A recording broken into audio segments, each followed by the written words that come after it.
டேய், உங்க அப்பா கூட பிறந்த அக்காவே மேலுடா. நேத்து ஒண்ணு வந்தது பாரு அலப்பற. ஐயோ என்னால முடியல. அம்மா தாயை கும்பிடுங்க. அதான் வாய் டமாரம் மாதிரி போகுது. இவங்க வேணா பரவாயில்லம்மா, உனக்கு கூட பிறந்த தம்பியாச்சும் பரவாயில்ல உங்களுக்கு. நேத்து வந்தாங்க பாரு மாமான்னு, காசு கொடுத்தாங்கம்மா. ஏய் கம்முனுடா, கடுப்பேத்தாத.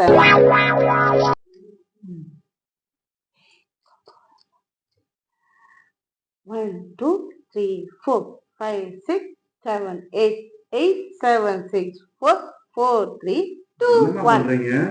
எக்ஸசைஸ் பண்றோம். எக்ஸசைஸ் என்ன இது புதுசா இருக்கு? ஃபோன் எக்ஸசைஸ் பா. Phone exercise. இதுக்கு யாரு குருன்னு சொல்லுடா. எங்க அப்பா தான் குரு. நானா? ஆமா.